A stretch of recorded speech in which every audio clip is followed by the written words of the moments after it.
특혜 채용 논란과 관련해 오늘 국민의힘 의원들이 중앙선관위를 방문해 감사원 감사 수용을 요구했습니다.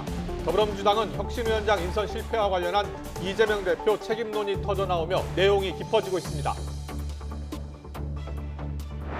전당대회 금품 살포 의혹의 핵심인 송영길 전 민주당 대표가 검찰에 또 자진 출석해 검찰이 민주당을 이간질하고 있다고 비난했습니다. 검찰은 송 전 대표를 조사할 단계가 아니란 입장입니다. 한국노총이 긴급 중앙집행위원회를 열어 경제사회노동위원회를 통한 사회적 대화를 전면 중단하기로 했습니다. 이렇게 되면 노사정 대화 창구가 제 기능을 못하게 될 것이란 우려가 나옵니다. 한국야구위원회가 비공개 상벌위원회를 열어 WBC 대회 기간 음주 논란을 빚은 투수들에 대한 징계를 결정할 예정입니다. 해당 선수들은 상벌위 결과를 수용하겠다는 입장입니다. 온라인 앱 살인을 저지른 정유정의 사이코패스 검사 결과 정상인의 범주는 물론 강호순 이상의 점수가 나온 것으로 나타났습니다. 유치장에서도 불안 증세 없이 지내고 있는 것으로 알려졌습니다.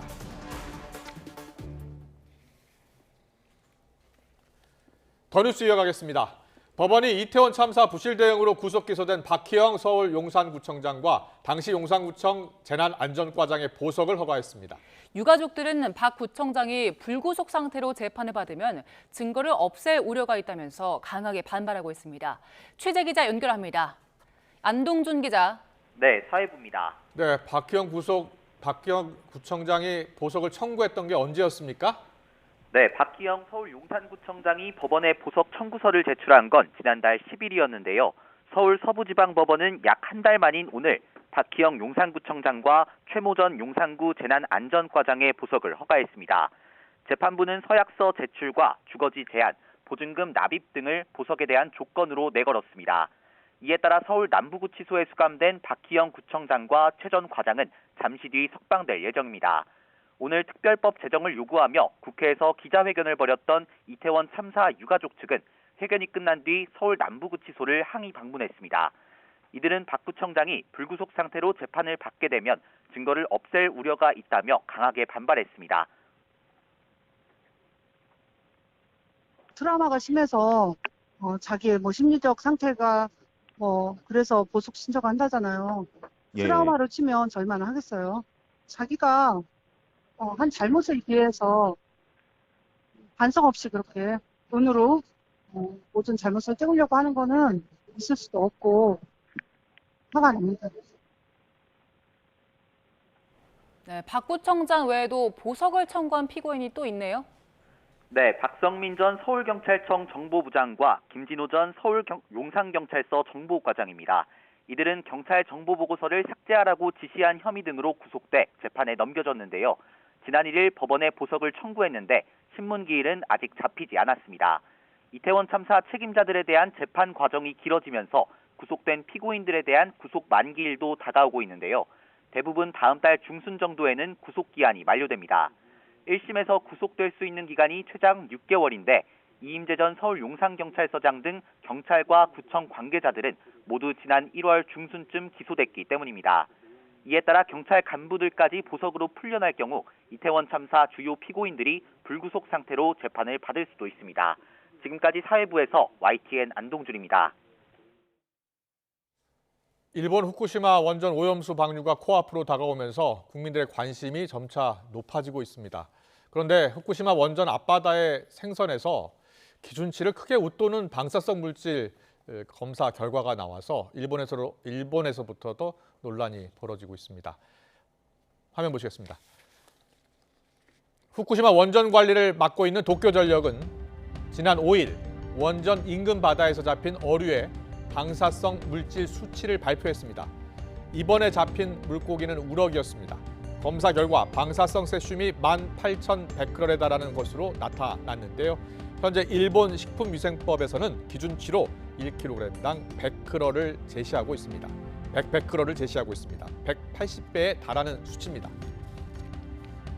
앞서 지난 4월 같은 장소에서 잡힌 쥐 노래미에서는 1,200베크럴의 세슘이 검출됐고 그 이전에도 고농도 방사성 물질이 검출된 생선이 잡혀왔습니다. 일단 도쿄전력은 이번 세슘 우럭과 관련해서 물고기가 항구를 떠나는 것을 막기 위해서 여러 개의 그물을 설치하는 등의 조치를 취하고 있다고 밝혔습니다. 또 원인에 대한 입장도 일부 밝혔는데요. 최근 일본 의회 의원들과의 회의에서 고농도 방사성 물질 검출은 최근 원전에서의 영향이 아닌 12년 전 사고 당시 혹은 그 직후에 흘러나온 방사성 물질의 영향일 가능성을 조심스럽게 제기했습니다. ではですね、確かに港湾外で取れたものでも最近でもですね、たまにですね結構検出されるというケースがあります。それはここ5年ぐらい前ですかね。ちょっと詳細はちょっと把握しておりませんけど、途中からになっておりますので、事故直後はあそこ空いてたという形になります。港湾のところですね。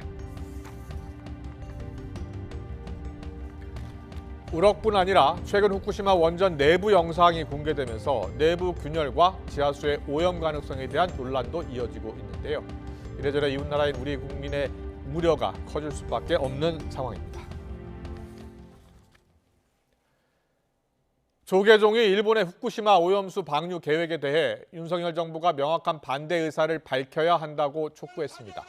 대한불교 조계종 사회노동위원회는 오늘 일본 대사관 앞에서 열린 1599차 수요 시위에 참여해서 이같이 밝혔습니다. 이들은 정부 시찰단이 일본 도쿄전력이 제공한 일방적 자료만 받아왔다고 비판하면서 철저히 검증되지 않은 방류는 막아야 한다고 주장했습니다. 정부와 여당은 후쿠시마 원전 오염수 방류와 관련해 방사능 측정 지역을 확대하고 수산물에 대한 방사능 측정도 강화하기로 뜻을 모았습니다. 국민의힘 우리바다 지키기 검증 TF위원장인 성일종 의원은 오늘 국회에서 관련 회의대 기자들과 만나 우리바다 쉬운 두 곳에서 진행하는 해수 채취 지역을 늘리고 800여 종에 이르는 수산물의 방사능 측정도 더 꼼꼼하게 해줄 것을 정부에 요청했다면서 이같이 밝혔습니다. 이어 국제원자력기구가 이르면 6월 말 최종 보고서를 낼 예정이라며 지난달 후쿠시마 원전 현장을 다녀온 우리 시찰단에 관련 자료 검토와 대비에 더 속도를 내줄 것을 주문했다고 설명했습니다. 한국야구위원회 KBO가 오늘 상벌위원회를 열었습니다. 지난 3월 WBC 대회 기간 중 유흥주점에서 술을 마신 선수들에 대해 징계를 논의한 겁니다. 김광현과 이용찬, 정철원 3명의 투수에 대한 제재고 결과는 곧 공식 발표할 예정입니다.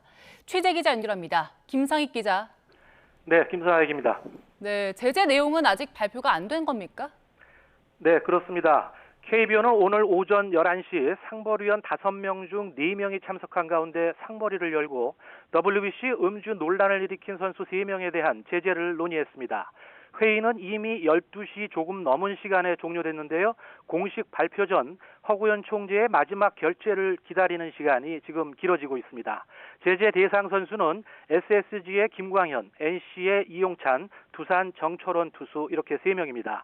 선수들은 3명 모두 직접 상벌위에 참석해 소명에 나섰고요. 상벌위 질문에 답을 했습니다. 선수들의 얘기 들어보겠습니다. 이는 사실대로 거짓없이 다 잘 얘기했고요. 오늘 상벌위 결과를 잘 수용하겠습니다. 결과를 잘 기다려서 결과에 잘 수용하도록 하겠습니다. 정말 진심으로 죄송합니다. 네, 세 선수 모두 지난 1일 사과문을 발표했고요. 1군 엔트리에서 빠져서 현재는 자숙 중인 상태입니다. 선수들은 음주 사실은 인정했지만 일부 매체의 보도처럼 경기가 있던 전날 밤에는 술집에 출입한 사실이 없었고 이동일인 7일과 휴식일 전날인 10일 해당 업소에 출입한 사실은 있다고 거듭 해명한 것으로 알려졌습니다. 오늘 제재는 KBO 규약 제151조 품위손상 행위 조항을 근거로 논의됐는데요. 이번 사건이 지난 2021년 방역수칙 위반처럼 수사 대상도 아니었기 때문에 상벌위의 고민이 깊었던 것으로 알려지고 있습니다. 하지만 WBC 1라운드 탈락으로 야구 팬들의 실망이 큰 상황에서 술을 마셨다는 점이 고려됐을 것으로 보입니다. 비록 국가대표 소집 기간 중 음주 행위라 해도 리그 제재가 가능하고 축구처럼 야구는 국가대표 자격정지의 징벌 효과가 크지 않다는 점도 반영됐을 것으로 보입니다. 지금까지 스포츠부에서 전해드렸습니다. 서울 대형병원 산하연구소에서 근무하던 중국 국적의 연구원이 첨단 의료 로봇 관련 기술을 대거 빼돌렸습니다. 이 연구원은 중국 정부가 지원하는 인재 영입 프로젝트인 천인 계획에 빼돌린 기술을 넘겼습니다. 박정현 기자입니다. 서울 대형병원 소속 의료로봇 연구팀에서 개발한 시술 보조 로봇입니다. 심장에 혈액을 공급하는 관상동맥이 막히거나 좁아졌을 때 가느다란 철선을 넣어 복구하는 심혈관 중재 시술에 쓰입니다. 복잡한 시술이라 시술자의 숙련도가 중요한데 이 로봇을 활용하면 정밀한 제어가 가능해 성공률을 높일 수 있습니다. 10년에 가까운 연구 개발 끝에 지난 2월 식약처 승인을 받고 상용화를 앞둔 상태로 시장 가치는 6천억 원에 이를 것으로 예상됩니다. 그런데 이 로봇의 설계 도면 등이 중국에 넘어간 것으로 드러났습니다. 지난 2015년부터 2020년까지 해당 연구팀에 재직한 중국 국적의 40대 연구원 A씨가 퇴직 무렵 관련 연구 자료를 집중적으로 빼낸 정황이 포착된 겁니다. A씨는 연구소에서 챙겨 나온 자료를 마치 자신이 혼자 해낸 업적인 것처럼 꾸며서 중국이 지원하는 과학기술 인재 영입 프로젝트 여럿에도 출품했습니다. 그 결과 A씨는 중국 정부가 첨단 과학기술을 흡수하기 위해 해외 유수 연구자를 유치하는 천인 계획에 선정돼 중국에서 관련 법인을 세우는 작업에도 착수했습니다. 해외 우수 인재를 중국으로 기회가 되면 유치를 하려는 노력들을 계속 할 거고요. 수술 로봇이라 그러면 환자 이런 데이터도 있고 그런 것들을 이제 100% 다 본인의 것이라고 할 수가 없겠죠. 그러다 지난 3월 한국 생활을 정리하려 잠시 입국한 사이 국정원에서 첩보를 입수한 경찰에 덜미를 잡힌 A씨. 노트북과 휴대전화 등에서는 빼돌린 자료 만여 개가 발견됐고 여기엔 연구소 고유의 기술도 다수 포함된 것으로 확인됐습니다. 연구소 측은 피해를 입은 사실을 인정하면서도 유출 이후 계속 기술을 고도화해 현재는 당시보다 높은 기술 수준에 도달했다고 설명했습니다. 그러나 A씨는 천인 계획에 제출한 자료는 이미 공개된 자료라는 식으로 혐의를 부인하고 있습니다. 경찰은 A씨를 출국 금지 조치하고 지난주 사건을 검찰에 넘겼습니다. YTN 박정현입니다. 경찰이 검찰 송치 전에 실시했던 온라인 앱살인 피의자 정유정에 대한 사이코패스 진단 검사에서 연쇄살인범 강호순 이상 수준의 점수가 나온 걸로 알려졌습니다.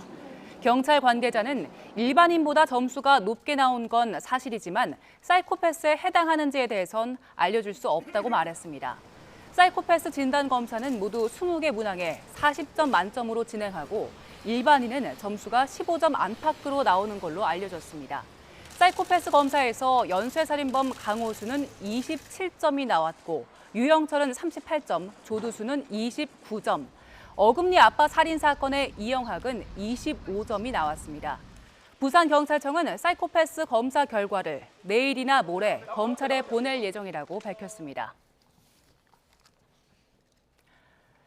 세계 최대 가상화폐 거래소인 바이낸스와 최고 경영자를 제소한 미 금융당국이 또 다른 거래소인 코인베이스도 제소했습니다. 가상화폐 업계를 정조준한 걸로 보이는데 금융당국은 바이낸스의 미국 내 자산 동결에 대한 긴급 명령도 요청했습니다. 김진호 기자의 보도입니다. 미국 증권거래위원회 SEC는 현지 시간 6일 뉴욕 남부연방지방법원에 가상화폐 거래소 코인베이스를 상대로 소송을 제기했습니다. SEC는 소장에서 코인베이스가 최소 2019년부터 가상화폐 취급을 통해 수십억 달러를 벌었지만 투자자 보호를 위한 공개 의무를 회피해 증권법을 위반했다고 지적했습니다. 코인베이스 고객들이 이용할 수 있는 최소 13개 가상자산은 연방규제당국이 규정하는 가상자산 증권에 해당한다고 SEC는 판단했습니다. 게리 겐슬러 SEC 위원장은 트위터를 통해 코인베이스는 관련 법을 따르지 않음으로써 투자자들에게 사기와 조작 등을 예방할 수 있는 중대한 보호 조치를 받을 기회를 박탈했다고 말했습니다. SEC는 이와 함께 워싱턴 DC 연방법원에 바이낸스의 미국 내 자산 동결에 대한 긴급 명령을 요청했습니다. 동결 명령 대상은 바이낸스의 미국 내 지주회사 2곳으로 악소스 은행과 현재 폐업한 실버게이트 은행, 프라임 트러스트 등이 보유한 수십 개 계좌가 포함됐습니다. 전날 바이낸스와 자오 CEO를 제소한 데 이어 압박 수위를 높이는 모양새입니다. SEC는 바이낸스의 최고 경영자 자오 CEO가 관장하는 외국 법인 두 곳이 바이낸스의 자금과 부적절하게 뒤섞인 고객 자금 수십억 달러의 통로 역할을 한 것으로 보고 있다고 밝혔습니다. 지난해 11월 세계 3위 가상화폐 거래소 FTX가 파산한 뒤 가상화폐 시장에 리스크를 줄인다는 명분으로 업계를 압박하고 있는 미국 규제 당국의 움직임이 계속 강화되고 있습니다. YTN 김진호입니다. 북극의 바다 얼음인 해빙이 오는 2030년대에는 완전히 소멸할 거란 전망이 나왔습니다. 기존 예상보다 10년 정도 빨라진 겁니다. 보도에 김민경 기자입니다.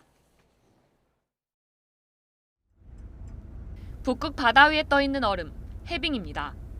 겨울이면 온 바다가 얼어붙고 여름엔 녹아 물에 둥둥 떠 있는 얼음 조각이 됩니다. 북극이 지구온난화 영향을 가장 크게 받으면서 매년 면적이 줄고 있는데 2040년 여름에는 얼음이 완전히 소멸할 것으로 전망됐습니다. 그런데 해빙 소멸 시기가 10년이나 앞당겨진다는 충격적인 연구 결과가 나왔습니다. 국내 연구진이 이끄는 국제연구팀이 1979년부터 2019년까지 관측 데이터를 분석하고 다중 기후 모델 시뮬레이션을 해봤더니 온실가스 영향이 예상보다 강하게 작용했습니다. 관측에서 나타난 북극 해빙 감소와 기후 모델에서 시뮬레이션한 해빙 감소를 비교해 본 결과 기후 모델들이 전체적으로 관측보다 약하게 해빙을 녹이는 것을 확인했고요. 이것을 이용해서 미래 전망 결과를 보정해 줬더니 실제로 해빙 소멸 시점이 기존 연구 결과보다 10년 정도 앞당겨졌습니다. 온실가스 배출 추세가 지금처럼 계속되면 2030년 9월에는 북극 해빙이 모두 사라진다는 겁니다. 온실가스 배출량을 줄이더라도 2050년 여름에는 북극 해빙이 소멸할 것으로 전망됐습니다. IPCC 6차 보고서에서 온실가스를 감축하면 북극 해빙이 소멸하지 않을 것으로 예상했던 것과 다른 결과로 탄소 중립과 무관하게 북극 해빙이 사라질 수 있다는 사실이 처음 제시된 겁니다. 하지만 연구진은 현재 목표보다 더 강하게 탄소 감축을 시행한다면 북극 해빙을 지킬 수 있을 것이란 메시지도 함께 전했습니다. 이번 연구 결과는 국제학술지인 네이처 커뮤니케이션즈 최근호에 실렸습니다. YTN 김민경입니다. 네, 오늘의 전국 현안 짚어보는 시간입니다. 최영두 국민의힘 의원, 박성준 더불어민주당 의원 나와 계십니다. 어서 오십시오. 네, 안녕하세요. 안녕하십니까. 네. 네, 민주당 혁신위원장 이래경 혁신위원장을 원래 알고 계셨어요? 저는 전혀 알지 못하는 분이었습니다. 아, 그렇군요. 예. 근데 이번에 월요일 이제 아침 회의할 때 예. 이래경 혁신위원장 이제 선임이 됐다는 얘기를 저도 처음에 들었습니다. 아, 그랬군요. 예. 그런데 오늘 이제 9시간 만에 사퇴를 하지 않았습니까? 예. 그런데 후폭풍은 계속 이어지고 있습니다. 당내에서 이제 뭐 책임을 져야 한다는 목소리도 나오고 있는데 오늘 이재명 대표가 한 발언이 되게 주목이 됐어요. 결과에 무한 책임지는 게 당 대표가 할 일이다. 이게 무슨 뜻입니까? 아니 항상 그 지도자라고 할까요? 어떤 조직을 책임지는 분은 어떤 문제가 있었을 경우에는 그 부분에 대해서 당연히 책임지는 거죠. 책임이라고 하는 것은 여러 책임이 있는 거 아니겠습니까? 정책 책임일 수도 있고 그 인사에 대한 어떤 잘못된 책임일 수도 있는 부분이기 때문에 그러한 부분에 대해서 원론적으로 말씀하셨다.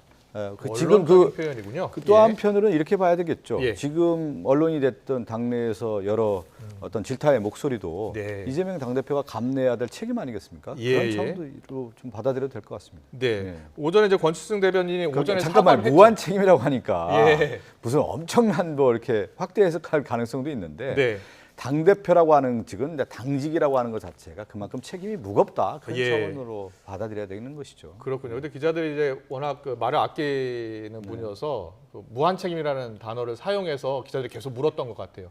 그 이후로는 답변을 안 하셔가지고 알겠습니다. 어떻게 들으셨어요? 무한 책임. 원론적인 답변이다라는 거거든요. 그러니까 아까 기자가 또 무한 책임 어떻게 지십니까? 말문을 닫으시던데 지금 민주당 내부의 여러 사정들에서 공문이 또 제기되고 있으니까 제가 말부할 일은 아니겠습니다만 사태가 자꾸 악화되고 있지 않습니까? 혁신을 통해서 지금 이 혁신위의 첫 대상이 뭐냐면은 이재명 대표 본인의 사법 리스크, 또 최근에 코인 사태, 또 돈봉투 사건, 그다음에 팬덤으로 인한 민주당 내에 지나치고 아주 좀 위태로운 그 민주당 내부 당내 상황 뭐 이런 것들이 이제 혁신의 대상이었는데 혁신이 아니라 오히려 더 이재명 대표를 위태롭게 하고 말았죠. 네. 우선에 추천된 분이 이제 이재명 지키기 모임이라고 그래서 명백히 그 이재명 대표만을 위한 인사 아니었냐라는 것이 이제 당내 다수 여론이고요. 예. 그런 것들이 큰 위기를 부른 것 같습니다. 김기현 대표는 오늘 권칠승 수석 대변인 중징계해야 된다라고 주장을 했는데요. 오늘 공식 사과 확인을 했거든요. 어떻게 보셨어요?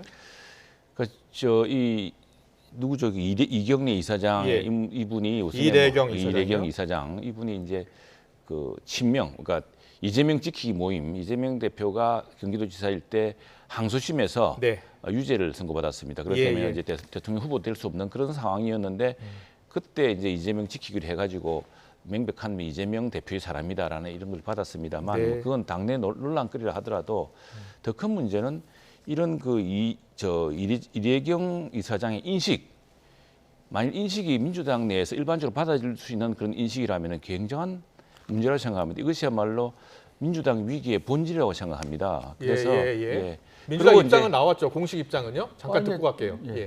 제가 말씀드린 걸 천안함과 관련해서는 당 대표도 그랬고 정부의 발침에 대해서는 다 수긍하고 수용한다는 입장이었고요. 또 권칠승 수석 대변인 같은 경우는 우리가 이제 김앵커도 잘 알지만 여의도에서 이제 백브리핑이 있잖아요. 일반적인 브리핑이 있고 비공개 회의한 내용을 간략하게 정리해서 백브리핑을 하고 이제 보통 이제 기자들이 이제 부족하니까 따라와서 막 물어보거든요. 그러면 사실은 그것이 공적인 자리보다는 어떻게 보면 사적인 자리에서 얘기할 수가 있는 건데 그렇지만 그래도 이제 대변인의 발언이라는 것 자체가 다 늘 뉴스가 되는 거 아니겠습니까? 네, 알겠습니다. 그런 차원에서 권칠승 수석이 또 오늘 유감 발언을 했고 특히 이제 장관 청문회 당시에 천안함과 관련해서는 북한의 소행이라고 하는 부분에 대해서는 명확하게 밝히지 않았습니까? 오히려 이제 국민의힘에서는 이것을 무슨 이제 천안함과 관련된 부분을 민주당과 연결시켜서 무슨 불온 세력으로 좀 만들려고 하는 그런 정치적 의도가 있는 거죠. 김기현 대표가 저런 얘기 해서 되겠습니까? 당대표가. 알겠습니다. 그런데 이제 그 후폭풍이요. 9시간 만에 이제 사퇴를 했긴 했습니다만 후폭풍이 계속 이어지고 있습니다. 당 내에서도 여러 목소리 나오는데요. 듣고서 가겠습니다. 이재명 대표가 아무리 혁신위를 구성한다고 할지라도 지금 이번에 드러났듯이 자기 쪽에 기운 사람을 하지 않겠습니까? 그건 뭐 본능에 가까운 것이고요. 그렇게 되면은 이거 혁신이겠습니까? 오히려 이재명 대표의 리더십에도 위기를 더 증폭시키고 당에도 큰 부담으로 리스크로 작용하고 그렇기 때문에 저는 줄곧 퇴진을 주장했던 겁니다. 기승전 이재명 책임론, 기승전 이재명 사퇴론도 그렇게 적절한 대안은 아니다. 정말 나도 민주당의 같은 우물물을 먹는 같은 사람으로서 애정을 가진 비판 그리고 대안을 가진 비판 이렇게 했으면 좋겠고요. 이상민 의원님이 생각하시고 있는 혁신위원장 후보를 복수로 많이 추천해 주시면 큰 도움이 될 것 같습니다. 네, 박선준 의원님, 이상민 의원이 워낙 당내 쓴소리를 많이 해서 여러 얘기 하고 있는데 그러니까 지금 이제 김영진 의원 말씀했잖아요. 혁신위원장 추천하라고 다 얘기합니다. 그러면 추천 못해요. 대부분 의원들이. 그만큼 어려운 자리인 거예요. 그래서 당내 인사는 왜 안 됩니까? 민주당의 혁신이라든가 정치개혁이라든가 정당개혁이 있어서 우리가 우리 손으로 하는 것보다는 객관적으로 혁신을 주도해 줄 수 있는 혁신위원장을 외부에서 데려와서 해야 된다. 다 얘기를 하는 거예요. 그렇지만 막상 추천을 하라고 하면 그렇게 어려운 거예요. 모셔오기가 힘든가 봐요. 이래경 밖에서. 전 이사장 같은 경우는 쭉 들어보니까 시민사회 활동을 했고 중소기업으로서 성공한 분이었기 때문에 그러면서 이제 자신들의 어떤 정치 철학이라는 부분이 분명히 있었던 분 같아요. 그래서 여러분들이 이제 추천을 해왔는데 저보고도 추천하라고 하면 당장 추천하기 어려운 겁니다. 이게 외부의 인사를 누구를 추천할까 상당히 어려운 일입니다. 이건. 알겠습니다. 그래서 제가 말씀드리는 건 김영진 의원도 마찬가지로 대안 있는 비판을 해야 되는 것이죠. 무조건 안 된다고 하면 되겠습니까? 그런데 지금 비명계에서는 절차 과정에서 그러니까 검증도 제대로 할 수 없었다. 그러니까 하루 전에 최고위원회에서 얘기를 했고 그러다 보니까 검증할 시간도 부족했다 이렇게. 그거는 말하기 좋은 거죠. 왜 그러냐면 혁신위원장 자리라고 하는 부분에 대해서는 우리가 이제 인사라고 하는 것은 공개적인 추천이 있는 거예요. 공개 추천, 공개성이라고 하는 부분이 있는 거고 또 하나는 다른 것은 비밀성에서 추진할 수가 있는 거란 말이에요. 예. 혁신위원장은 공개성이 아니죠. 그래서 공개성이라고 하는 것은 사전적 절차로서 많은 분들에게 추천을 해달라. 이미 이제 공론화가 된 것이죠. 그렇지만 그 부분을 추진할 때 이분이 할지 안 할지 어떻게 합니까? 네. 여러 10명이 있을 거예요. 예를 들면 추천해서 그러면 한 사람 한 사람 만나서 비밀스럽게 추진을 해서 그분이 내락이 됐을 경우에 이 사람으로 가자라고 하는 것을 거기서 다시 협의를 하는 것이죠. 그것은 모든 인사 과정이 마찬가지입니다. 사전 협의 과정이 너무 짧았다 이런 지적이 있던데. 그러니까 제가 얘기하잖아요. 네. 추천이라고 하는 것은 1순위, 2순위, 3순위도 있는 거고 그러면 그 한 분 한 분 만나서 다 공개할 겁니까? 예, 알겠습니다. 절차를 과정을 다 겪을 겁니까? 이래경 그런 것은 비현실적인 얘기인 거죠. 이래경 위원장이 그 자폭된 천안함이라는 표현을 썼잖아요. 지난 2월에. 그리고 네네. 오늘 또 인터뷰를 보니까 오늘은 조금 수정했으면 좋겠다. 원인 불명 사건을 북한 폭침으로 단정한 미패권이라고 했어야 한다라고 발언을 약간 수정하긴 했어요. 하지만 여전히 원인 불명 사건이라는 표현을 썼고 그리고 이재명 대표가 사실 몰랐다 이런 발언들을 했었던 것을 이렇게 이야기한 건 맞죠? 그러니까 이제 이런 거죠. 이제 지금 얘기 이제 되돌아봐서 이제 얘기를 하면, 그러니까 검증이라고 했을 경우에 우리가 보면은 보통 검증을 어떻게 하냐면 전과 기록이라든가 비리가 있었다라든가 이런 부분에 대해서 1차적으로 하는 것이죠. 그러면서 이분이 그러면 큰 사회적인 어떤 공적 기재로서의 일을 할 수 있는 부분인가에 대한 능력면을 보는 거 아니에요. 그러면 혁신위원장의 제가 볼 때는 혁신을 할 수 있는 인물이냐에 대한 부분을 더 갔을 것 같아요. 능력면에서 봤을 때. 그러면서 정치권의 외풍도 막아주고 사실 혁신위원장이 칼대는 작업이거든요. 여러 이제 공천 작업이라든가 그동안의 어떤 그 기득권에 대한 부분을 칼질을 해야 되는 그 위원장의 자리이기 때문에 상당히 그런 면에서 할 수 있는 사람이냐를 더 봤을 것 같습니다. 그런데 이제 이분이 과거에 주의 주장했던 내용들이 지금 국민의 눈높이에 맞지 않았기 때문에 오늘날 내려오게 된 거 아니겠습니까? 알겠습니다. 최영두 의원님은? 지금 이 사태가 아까 이재명 대표 이야기하는 거 보면은 당내에서 충분한 논의가 있었다라는 이야기도 있어요. 무슨 이야기인가 하니까 여기에 대해서 여러 사람들이 걱정도 전했고 이분이 이런저런 인식이 있는데 상당히 북풍이 예상된다가 내부에 있었지 않았겠습니까? 그런데 지금 보시면은 지금 민주당의 위기는 지금 표피적으로 지금 이재명 대표의 사법 리스크 등등뿐 아니라 저는 약간 시대착오적인 어떤 것을 패권이나 음모론으로 보고 국가적인 경영, 국가적인 큰 정책과 국가의 안보 위기, 안보에 대한 큰 책임을 맡길 수 있느냐에 대한 그런 신뢰를 줘야 되는데 이게 또 음모론으로 가고 12년 전에 국제적인 5개국 전문가가 해서 결국에는 민주당 이재명 대표가 시인할 수밖에 없는 그런 사태를 가지고 음모론을 제기하고 저 물러나서도 저렇게 이야기하지 않습니까? 저런 사람을 민주당이 혁신을 할 주체로 우선에 거론했다는 것 자체가 놀라운 일이고 또 지금 우리 수석 대변인께서 뭐 사담이라 해서 사담이 아니죠. 그리고 이건 입에 올릴 수 있는 이야기가 아니지 않습니까? 명백한 북한의 폭침으로 인한 피해자고 그로 인한 트라우마에 시달렸던 그 장교에 대해서 부하를 죽인 책임자라고 이야기할 수 있는 게 이게 정치인이 아니라 일반 국민으로서도 상식에 맞지 않는 이야기죠. 알겠습니다. 그런 인식이 연장되는 것이 과연 민주당의 혁신의 본질이냐 이에 대한 국민적 이 참 의문이 큰 것 같습니다. 알겠습니다. 그런데 오늘이요.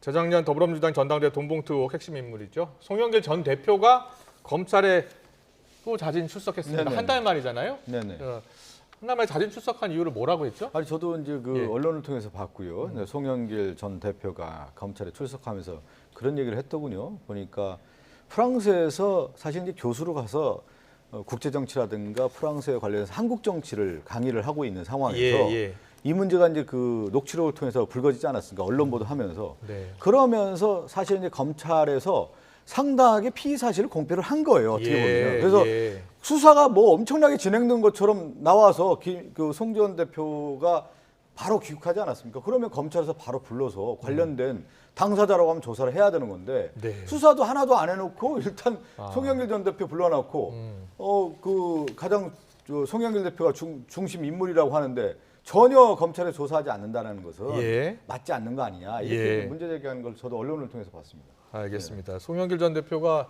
이미 이제 탈당한 상황이죠. 네네네.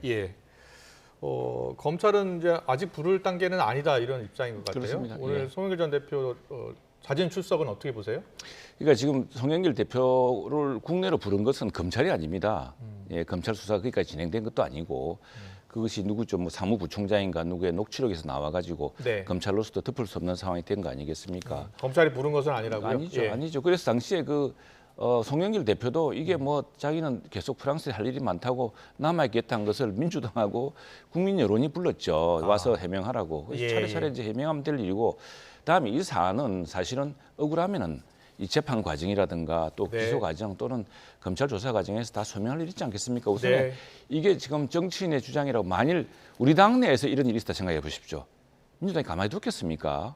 그리고 그냥 덮을 수 있습니까? 아니 지금 민주주의의 가장 전범, 민주주의의 어떤 모범이 되어야 될 정당 내부 선거에서 돈 봉투가 오갔다는 의혹이 제기된 거 아닙니까? 예.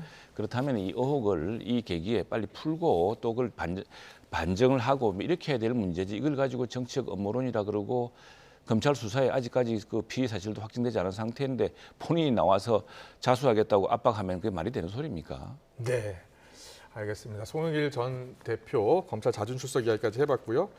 그런데 오늘 후쿠시마 원전 오염수 방류 지금 임박한 상황인데 세슘이 지금 또 근처에 잡힌 물고기에서 세슘이 검출돼서 걱정이 많습니다. 국민의힘 야당은 뭐 제2 광우병 사태를 만들려고 하고 있다라면서 야당을 비판하고 있고요. 민주당은 계속해서 안전성에 의문을 제기하고 있는 상황입니다. 자, 여야 입장 듣고서 가겠습니다. 생선과 해산물을 먹으면 위험해지고 소금값도 오를 것이라는 민주당의 주장에 과학적 근거가 어디에 있습니까? 한 문장의 괴담 선동은 물 마시는 것보다 쉽지만 이를 반박하기 위해서는 수많은 검증과 증거가 필요하다는 것을 악용하는 선동 정치의 피해는 결국 국민들에게 돌아갑니다. 후쿠시마 핵물질 오염수의 안전성에 심각한 의문을 제기하는 사례들이 잇따르고 있습니다. 교도통신과 후쿠시마 TV 등 일본 언론은 후쿠시마 원전의 항만 안에서 잡은 우럭에서 기준값의 180배에 이르는 세슘이 검출됐다고 보도했습니다. 우리 국민의 생명과 안전을 이대로 지켜보기만 할 겁니까? 네, 정보 여당이 그런데 오늘요 우리 바다 지키기 TF 확대회의를 열었습니다. 이거 최영도 의원께 먼저 여쭤볼게요.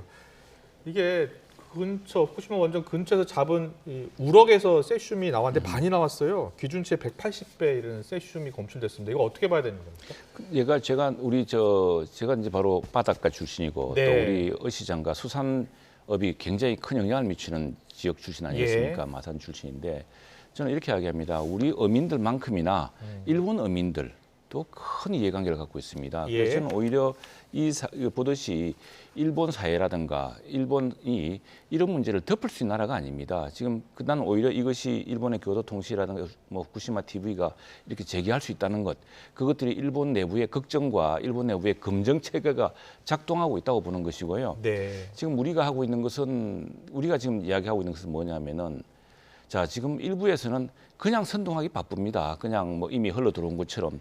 근데 이게 어떤 영향을 미치냐면은 우리 어업이라든가 우리 수산업에 굉장히 큰 타격을 미칩니다. 이 공포로 지나친 근거가 없는 공포를 불러일으킬 수 있기 때문에. 예. 그래서 어떤 어민단체가 지금 이런 이야기를 했던 부분을 고발하고 그러지 않았습니까? 예. 이게 굉장히 우리 수산업에 미칠 영향을 잘 생각해야 되고요. 그리고 이제 지금 이 검증 주체, 우리 정부도 잠깐 갔습니다만 이게 일본의 NRA, 일본의 이제 원자력 안전기구하고 IAEA가 같이 하고 있습니다. IAEA는 지난 정부에서도 우리가 그걸 대체할 만한 다른 국제 전문 기구가 없습니다. 최고의 전문 기구이고 그 기구가 하고 있는 만큼 또 일본 내부에서 새롭게 제기된 의문에 대해서 이런 데에 대해서 이것이 다시 IAEA 검증 절차에 또 포함될 거라고 저는 믿고 있고 예. 그런 것들을 계속 제기를 하게 될 겁니다. 그렇기 때문에 우리가 이것은 엄밀한 과학과 검증으로 가야 될 문제고 네. 이 사안은 우리 남해안뿐이 아니라 사실 남해안은 이 태평 저기 후쿠시마가 태평양 쪽, 북태평양 쪽입니다. 우리 예, 쪽이 예. 아니거든요. 그래서 예. 이게 캐나다 다음에 캘리포니아 이렇게 쭉 내려가서 남미까지 다 가는 이런 그 바다가 태평양 바다에 속하기 때문에 이해 당사자가 굉장히 많습니다. 이런 이해 당사자들과 함께 이 문제를 과학적으로 접근해야 된다는 것이 우리 입장입니다. 자, 박성준 위원님께 들어봐야 될 것 같아요. 저는 예. 저 성일종 의원 얘기한 걸 보면서 깜짝 놀랐는데 지금 이제 국민의힘 정신 차려야 되는 거예요. 국민의 눈높이에서 지금 괴담을 누가 하고 있는 거예요. 지금 후쿠시마 원전 오염수를 식수로 비교한다든가 화장실 물로 비교한다든가 오염수에 핵 오염수 이게 비교 대상도 안 되는 거예요. 그러면서 이 일본 언론에서 세슘이 180대 저는 세슘이라고 하는 게 이거 오늘 처음 하는 거예요. 저도 온 국민이 이제 알고 있는 거 아니까 원자력과 관련된 핵 오염이 어떤 물질이 있는지를 이제 알게 되는 건데 일본 언론에서 얘기한 거 아닙니까? 이것도 우리 언론이 아니고 일본 언론에서 180배에 달하는 방사능 오염이 발견됐다. 예. 이렇게 보도한 거 아니겠어요? 예. 그러면 이거에 대해서 국민들 눈높이에서 심각하게 생각하고 원전 오염수에 관련된 부분을 정부 여당이 어떻게 할 것인지 국민에게 알려줘야 되는 건데 예. 문제 없다, 올 일이 없다 이렇게 얘기해가지고 이게 과학적 얘기입니까? 저는 그렇게 해서는 안 된다. 이걸 처음부터 접근을 잘못하고 있다는 말씀입니다. 네, 국민의힘에서는 이런 야당의 지적에 대해서는 어떤 생각이세요? 자, 우리가 예. 이제 13년 전인가요? 이런 그 큰 우리가 복귀해봐야 될 경험이 있지 않습니까? 당시에 광우병 사태로 엄청나게 큰 문제가 났었죠. 당시에 노무현 대통령이 당시에 그 미국 수산 수입에 대해서 OIE라고 하는 말하자면 IAEA와 비슷한 국제 전문 기구의 어떤 게 있기 때문에 그 절차에 따라서 해야 된다라고 국민 담화까지 발표했습니다. 그런데 당시에 민주당과 이쪽에서는 뭐 이것이 큰 위험이고 엄청나게 저 국민적인 큰 광우병이 전국을 휩쓸 것처럼 이야기하지 않았습니까? 그런 걱정에 대해서 어느 정부가 그걸 대처를 하지 않겠습니까? 지금 철저하게 OIE라는 국제기구와 함께 또 통상의 이익에 따라서 규정에 맞게끔 했던 것인데 당시에 이제 이 문제를 가지고 야당에서 했던 행태가 지금 되풀이되는 것 아닌가라는 걱정이 큽니다. 지금 우리가 이야기했듯이 일본 언론의 검증 체계가 작동하고 있다는 것이고 그게 어느 나라에 그런 문제가 있으면 그걸 덮을 수 있는 상황이 아닙니다. 그리고 이것은 IAEA 검증 대상이기도 하고 그걸 철저하게 해나가면 되는 것이고 다음에 지금 이게 그냥 무조건 방류되는 것이 아니고 IAEA 기준에 맞춰야 됩니다. 새로운 문제 생기면 새로운 문제를 우리가 제기할 수 있는 것입니다. 그런데 무조건 불문곡직하고 그냥 위험하니까 여당 몰아채우는 용도로 쓰고 이렇게 하면은 제가 두 가지 여쭤볼게요. 국민들에게 더 큰 위험이 된다 이거죠. 그럼 이거 이야기해 주세요. 지금 민주당에서 새로운 결의안 통과시키자라고 계속 이야기하는 거 하나 하고 그리고 또 국회 차원의 검증단 빨리 출범시키자라고 하는 거잖아요. 그건 되게 중요한 얘기죠. 국민들이 바라볼 때 후쿠시마 원전 오염수 관련된 부분에 대해서 이거 방류해서는 안 된다라고 하는 결의문 채택하는 것이 국민을 대변한 국회 차원에서 해야 된다는 건 그래서 당연한 그거를 거고요. 여쭤보고 하나만 제가 오염수 방류하면 안 된다는 결의안 채택에 국민의힘이 반대하는 겁니까? 이 문제는 국제기구와 함께 우리가 지금 국제적으로 같이 대응해야 될 문제거든요. 우리가 단독으로 뭘 한다고 해서 국제사회가 같이 움직이지 않으면은 효과도 없는 겁니다. 그리고 지금 일본 내부의 언론도 같이 이 문제를 해야 한다, 심각하게 국제사회요? 그럼요. 알겠습니다. 국제사회에 공조를 해서 국제사회와 함께 일본의 이 문제를 결단을 하도록 요구를 해야죠. 국제사회 얘기하는데 지금 그 얘기 하잖아요. 아니 그 태평양에 있는 국가들이 대부분 그런 얘기하는 거 아니에요. 그렇게 안전하다면 일본에 두지 왜 방류하느냐. 그리고 지금 일본은 시나리오를 이미 썼어요. 어떻게 할 것인지 다 계획해서 가는 겁니다. 그래서 해저 터널을 이미 뚫은 거 아니겠습니까? 또 뚫어서 이번 여름에 방류하겠다라고 하는 시나리오를 가고 그것을 일본의 정책으로서 만들어서 한국을 설득하는 과정에서 한국이 그걸 수긍하는 그런 모습으로 지금 간 거 아니겠어요? 그 부분에 저는 상당히 좀 위험하다라는 부분을 지적하는 거예요. 검증특위하고 청문회는 어떻게 되고 당연히 있어요? 해야죠. 어떻게 시찰단 되고 갔다 있어요? 왔는데 뭘 시찰했는지를 알아요? 우리 앵커님 모르시잖아. 뭘 시찰한 거예요 도대체? 시찰을 했을 경우에 그거에 대해서 충분히 설명하고 국민들에게 과학적인 얘기하는데 과학적으로 뭘 했는지를 알려줘야 되는데 봤을 때 아무것도 없는 거 아니까 감추기 바쁜 것이 시찰단의 모습이다. 그러면 청문회를 통해서 밝혀야 되는 거 아니겠어요? 시찰단에 이제 갔다 왔고 자료를 좀 받고 지금 검증하고 있는 거죠. 그렇습니다. 아직 최종 결론은 발표하지 않은 거고요. 지금 이 IAEA 태스크포스 이게 이제 지난 정부도 결정을 했고 우리가 이게보다 더 나은 검증할 방법이 없습니다. 실제로는. 그래서 알겠습니다. 여야 입장은 계속 평행선 달리는 거네요. 그리고 이제 그럼요. 국제사회와 함께 최고의 전문기구로서 이 문제를 일본 사회에 대한 어떤 압박을 해나가야 되는 것이죠. 알겠습니다. 김기현 대표하고 이재명 대표 이렇게 양당 간 서로 다른 견해가 많고 충돌하고 있으니까요. 두 대표가 만나서 정책을 논의하자라고 일단 의견은 모았는데요. 오늘 이런 발언했습니다. 듣고 오겠습니다.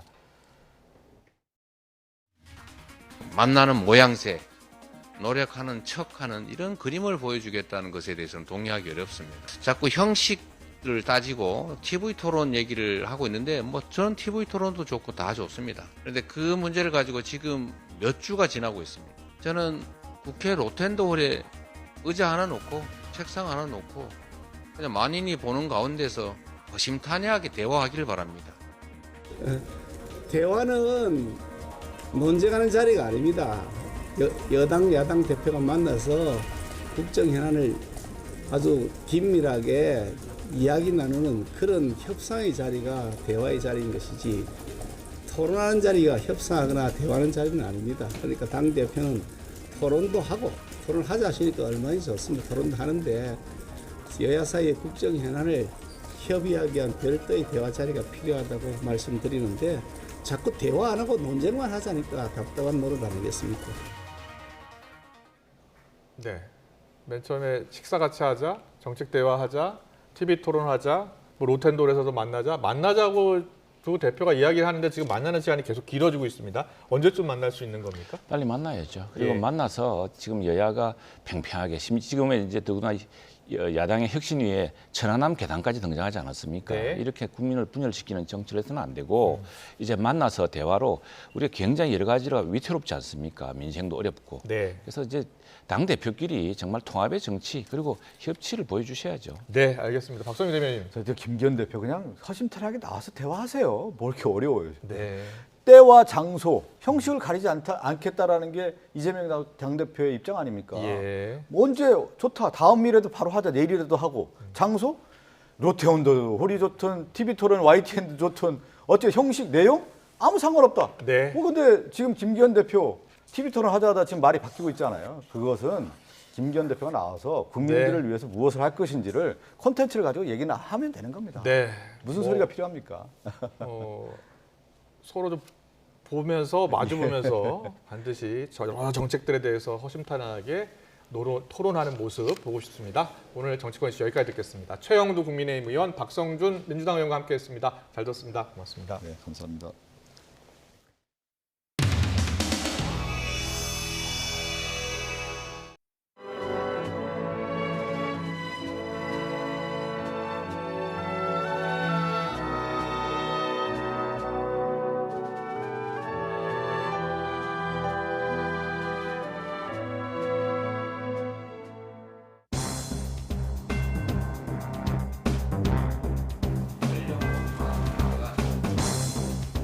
당의 혁신기구를 맡아서 이끌 책임자로 사단법인 다른백년의 이래경 명예이사장님을 모시기로 했습니다. 예, 오래 기다리셨습니다. 새로운 위원장 되신 분 페이스북이나 과거 쓰신 글들 지도부에서 공부하셨나요? 편안한 조작이라고 쓰셨던데요.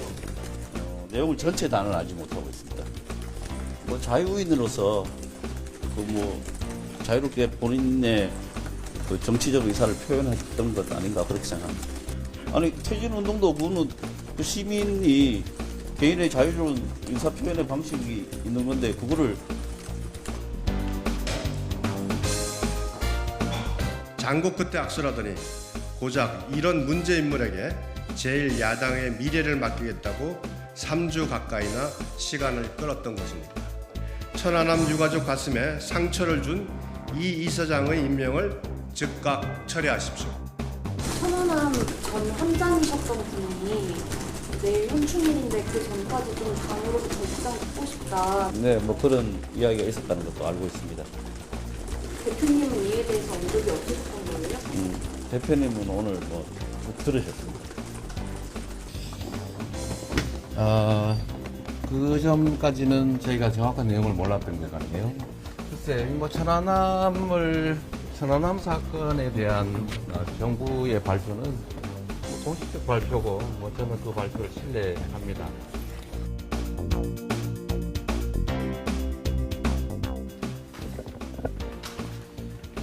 방금 이래경 이사장께서 사퇴 의사를 당에 알려주셨습니다. 혹시 요거에 대해서 대표님 뭐라고 말씀하셨을까요? 특별한 말씀 없습니다. 바로 수용돼서 처리된 건가요, 그러면? 천안함 비격 사건에 대한 더불어민주당의 인식이 이래경 씨나 권재성 수석 대변인의 인식과 크게 다르지 않다고 하는 것을 더불어민주당 스스로가 인정하는 것이라고 생각을 합니다.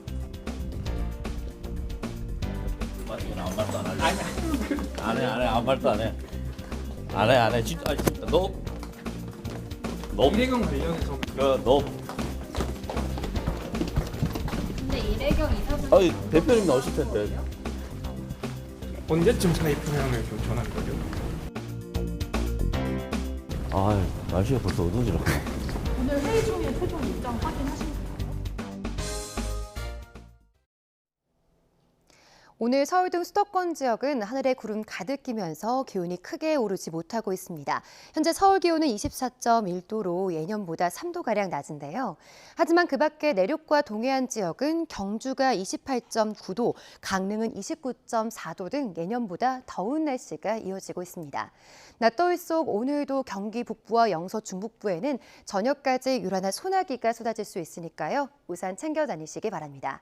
내일 낮 동안에는 구름만 다소 지나면서 충청 이남을 중심으로 자외선 지수가 높게 나타나겠습니다. 반면 중부지방은 늦은 오후부터 하늘빛이 흐려지기 시작해 저녁 무렵 경기 북부에 비가 시작되겠는데요. 비는 밤사이 중부 대부분 지역으로 확대하겠고요. 모레 오전까지 경기 북부와 영서 중북부에 최고 40mm, 그 밖에 수도권과 충청, 영서 남부에는 5에서 20mm의 비가 내리겠습니다. 곳에 따라 돌풍과 벼락이 동반될 수 있으니까요. 시설물 관리와 안전사고에 주의해 주시기 바랍니다. 내일 아침 기온은 서울 18도, 광주도 18도, 대구는 19도로 오늘과 비슷하거나 조금 높겠습니다. 낮 기온은 서울 26도, 대전 30도, 강릉은 32도까지 오르면서 오늘보다 1에서 4도가량 높겠습니다. 다가오는 주말과 휴일에는 중서부 지방을 중심으로 소나기가 자주 내릴 전망입니다. 날씨였습니다. 이슈를 더 쉽게 전해드리는 더 뉴스, 내일은 더 준비하겠습니다. 잠시 뒤에는 뉴스큐가 방송됩니다. 시청해주신 여러분 고맙습니다.